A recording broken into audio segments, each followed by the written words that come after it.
the CISOs and different roles, acting role. We know you were in a monster acting role, and now you're back focused exclusively on a massive responsibility area you have there as the CTO, now back as the full-time CISO. Give us a state of the state as to where DHMS is in regards to your zero trust journey.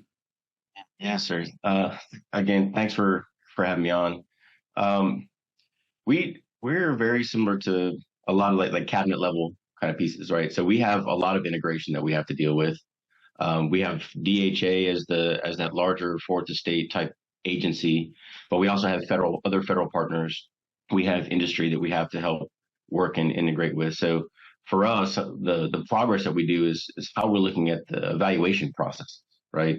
When we start to look at each of those pillars and you start to really drill down, how that macro and micro segmentation of your networks work, exactly where all the pieces and parts fit, how ICAM for us plays a very large role, right?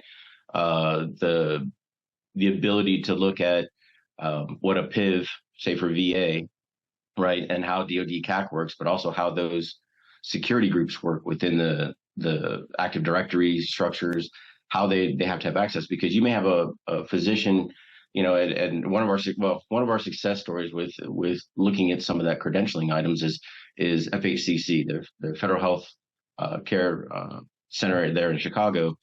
We had to figure out how to allow and how to build out to where a VA physician and a DoD physician and nurses and staff would be able to access those same records, have a true point location, right? So if you take that and you look at how the pillars work, you look at how things work. We also have to look at, because we're global, right? So we have, when you look at ICANN, you look at, okay, you have a physician that may be in Chicago one minute, a military doctor, and the next minute they may be in Germany, right? Or they may have to deal with patients that are in Germany. So you have to really look and see how those type of credentialing really works and what meets that standard in those pillars, right? Because as you go down through this, you find a lot of nooks and crannies, we'll say, those little gaps, little things that you have to have people and sometimes some very specific talent to really drive through and fix those gaps, find those holes to make sure that you have that larger success.